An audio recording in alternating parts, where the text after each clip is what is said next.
এরপর হঠাৎ একদিন সন্ধ্যায় আব্বা এসে হাজির হন আমাদের নানা বাড়িতে। এই 2 বছরে আব্বা একটাবারের জন্য কথা বলেননি আম্মার সাথে।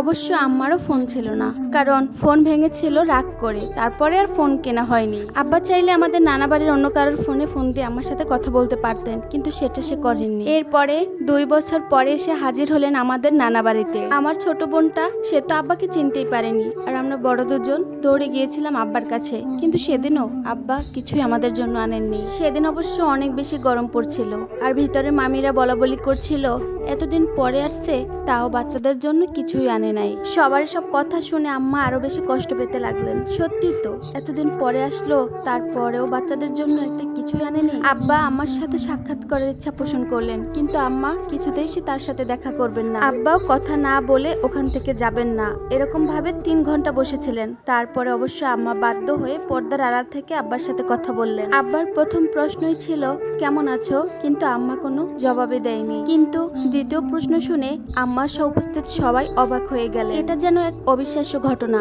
সত্যি আমাদের অজান্তেই কত কিছুই না ঘটে যায় আমাদের জীবনের সাথে। সেদিন এক নির্মম সত্য বেরিয়ে আসে। আব্বা অনুরোধের সুরে আম্মাকে বলল যে এখন বাড়ি চলো। আব্বা আম্মা দুজনে বিছানা সজ্জায়। আম্মা মুখের উপরই জবাব দিলেন, না যাব না, আর কখনোই যাব না ও বাড়িতে। আব্বা একটু রেগে গিয়েই বললেন, এখানে থেকেই বা কি করবে? মিহিরের রেজাল্ট তো এবার ভালো হলো না। আব্বা বললেন, আমি জানতাম তুমি ওকে একটা দিনের জন্য পড়াতে বসাওনি, তবে একটা প্রাইভেটে তো দিতে পারতে। তখন আম্মা বললেন, প্রাইভেটের টাকা কি আপনি দিয়েছিলেন নাকি? কখনো কি একটাবারের জন্য খোঁজ নিয়েছেন বউ পোলাপানের বেঁচে আছে নাকি মরে গেছে? আম্মা উত্তেজনার সহিত জবাবটা দিলেন, বাড়ি বাড়ি ঘুরে রাত 12টা পর্যন্ত প্রাইভেট পড়িয়েছি, কত কষ্ট করে তোমাদেরকে টাকা দিয়েছি, 2 বছরে 2টা ফোন কিনে দিয়েছি, তুমি একবারের জন্য একটু কথা বলনি, ছেলেটাকে একটু প্রাইভেটও পড়াওনি, আর এখন বলছো যে আমি টাকা দিয়েছি কিনা। আম্মা যেন স্তব্ধ হয়ে গেলেন। আমাদেরকে 2 ফোন কিনে দিয়েছেন এবং আমাদেরকে প্রতি মাসে টাকা দিয়েছেন, কিন্তু কিছুই আমরা পেলাম না। আম্মা তৎক্ষণাৎ প্রশ্ন করলেন, আপনি কার কাছে দিয়েছেন ফোন এবং টাকা? এইসব থাকলে কি আর আমাদেরকে এত কষ্ট করতে হতো?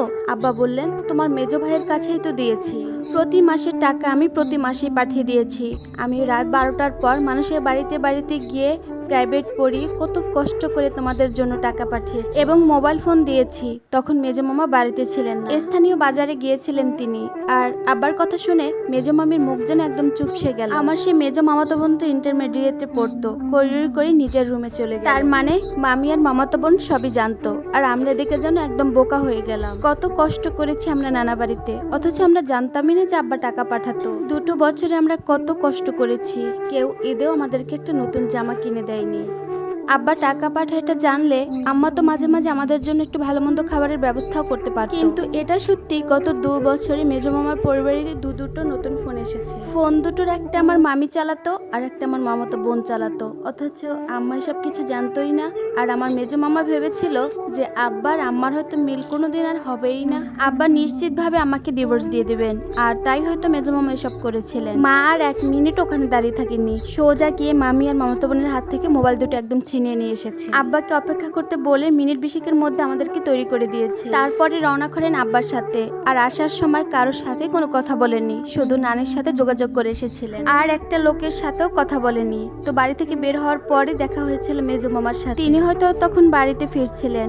আম্মা তার সামনে গিয়ে জোরালো কণ্ঠে বললেন, আমার সব পাওনা বুঝিয়ে দিও ভাই, কারণ তুমি যে বেইমানি করেছো তার কোনো সীমা নেই। শ্বশুরবাড়ির মানুষ পর, তারা বেইমানি করলে মানা যায়, কিন্তু তুমি আপন ভাই হয়েও আমার সাথে এত বড় বেইমানি করলা। আমার সব সম্পদ আমাকে বুঝিয়ে দিও, আর আল্লাহ যেন তোমার সাথে আমার আর কোনো দিন দেখা না করায়। ঠিক সেদিনই আমরা চলে আসি দাদা বাড়িতে। দাদা দাদি সত্যি বিছানা সজ্জায় ছিলেন। দাদা অসুস্থ হয়েছিলেন 1 মাস আগে, আর দাদার সেবা পুরো সংসার সামলাতে গিয়ে দাদিও অসুস্থ হয়ে পড়েছিলেন। আব্বা আমাকে বলল, একজন কাজের লোক ঠিক করে নিও, কারণ খুব সকাল সকাল এসে কাজগুলো করে দিয়ে যাবে।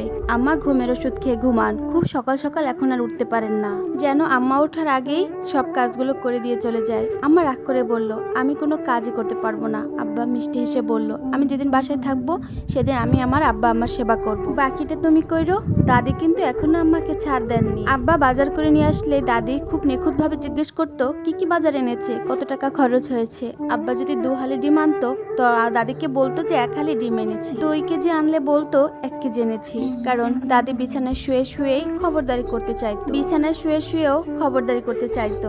আম্মা একটু বেশি খেয়ে ফেলছে কিনা এই চিন্তায় বিছানায় বসে ছটফট করতে থাকতো। তাই আব্বা সবকিছু কমিয়ে কমিয়ে বলতো, আর যখন আমার ফুপুর আসতো তখন অনেক কুপরামর্শ দিত আমার দাদি। আর দাদি শুয়ে শুয়ে আমাকে অনেক বকাবকি করতেন, কিন্তু আম্মার কখনো সেই নানা বাড়িতে যাননি। একটা সময় দাদির তুলনামূলকভাবে অত্যাচার অনেক কমে গিয়েছিল, কারণ হাঁটাচলা করতে পারতো না বলে, আর টাকাটাকি বকাবকিও করতে পারতো না। ফুপুরা আর এসে আগের মতো ঝামেলা করতো না, কারণ ভয় থাকতো যদি ঝামেলা করে তাহলে যদি সেবা না করে দাদির, তাহলে তো সব সেবা যত্ন তাদেরই করতে হবে, এই ভয়টা ছিল তাদের মাঝে। ঠিক এইভাবে বিছানায় শুয়ে শুয়ে আমাকে অনেক জ্বালাতেন। একটা সময় তিনি নিজেই বুঝতে পারতেন বিছানায় শুয়ে থাকাটা কত বেশি কষ্ট। অনেক খারাপ লাগলেও আম্মার কখনো আমার নানা বাড়িতে যাননি, শুধু আমার নানির মৃত্যুর সময় গিয়েছিলেন। যৌবনে আমার আম্মাকে অনেক বেশি কষ্ট দিয়েছিলেন আমার দাদি। তারপর নিজের বাবার বাড়ির নিজের ভাইদের কাছেও বেইমানির শিকার হন আমার মা।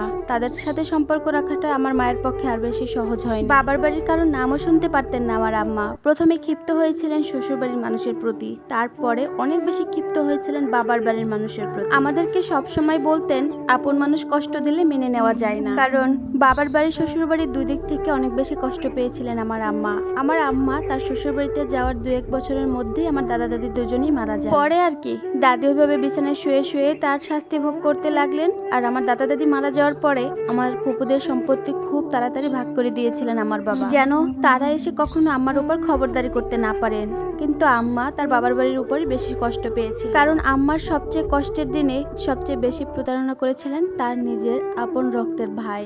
আমরা দাদা বাড়িতে আসার পর 1.5 বছরের মাথায় আমার মামাতো বোনের বিয়ে হয়ে যায়। যেই মামাতো বোনটা আমার মোটো ফোনটা ব্যবহার করেছিল, আর মামাতো বোনের শ্বশুরবাড়ির সাথে তার কোনো বনিবনা হতো না। তারপর বছর 4 পর আমার সেই মামাতো বোন তার 2টো বাচ্চা নিয়ে রাগ করে তার বাবার বাড়িতে চলে আসে। মা সব সময় বলতেন আমার ভাইয়ের বেইমানিতে আমি 2টা বছর তোর বাবাকে অনেক অভিশাপ দিয়েছি। সেই অভিশাপগুলো হয়তো তোর বাপের গায়ে লাগে নাই, কিন্তু তোর মামার সেই পরিবারে হয়তো লাগছে। যেই কারণে আমার ভাইয়ের সেই মেয়েটাও 2 সন্তান সহ বাপের বাড়িতে ফিরে আইছে। ঠিক সেদিনের মতো আমার মতো কইরাই ফিরে আইছে। আমাকে আব্বার স্কুলে ভর্তি না করিয়ে অন্য স্কুলে ভর্তি করিয়েছিলেন আমার আম্মা। আমার সমাপনী পরীক্ষার রেজাল্টও খারাপ হয়। সেই ক্ষোভে আব্বা 2 বছর পরে গিয়ে হাজির হয়েছিলেন আমার নানা বাড়িতে। ঠিক তখনই প্রকাশিত হয় সব সত্য।